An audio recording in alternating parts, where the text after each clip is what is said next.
Guys, we discussed about the formants and harmonics in our theoretical part of discussion on acoustics and acoustic analysis, right? We talk about a theory which is called the source filter theory, right?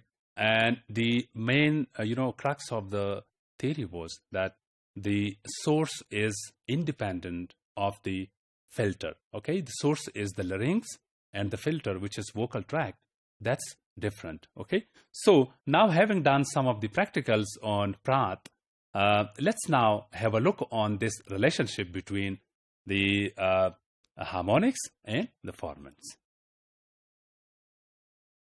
This idea that the source filter theory treats both of these, source and filter differently, that's the very special phenomenon of the theory, right? That how our vocal tract is working as filter, and then how is the source in form of vibration providing the energy, right? So harmonics are basically the numbers which are different for one type of sounds, right? So harmonics are getting changed, okay? But when you just see the formants are the same, right? So if there are different sounds like spoken by different speakers, and then if there are, different sounds even spoken by the same individual, the formants would be almost the same. Like in our experiment on the R sound, when we calculated the formants, we found that the R sound F1 of my R and then the F1 of R sound spoken by Peter Lederfoget, given in the book, those were quite similar, okay? Like 704 was my F1 and 710 was his F1 for R sound, okay? So these sounds are similar and these formants are similar, okay? But on the other hand, the harmonics are different, okay? So what does this mean? And what is, the observation of yours having found this pattern, okay? So there is, one secret point, and it's now an open point to you, okay? That how is the creation of harmonic done by your vocal folds, right? And then how are the formants which are formed by your filter, okay? The vocal tract. And that's the secret, okay? Because we know under this theory, the source filter theory, that the larynx does play its role independent of the filter, okay? And we also know that the filter is differently shaped, it is differently sized as per the, the configuration of the vocal tract for a specific sound, okay?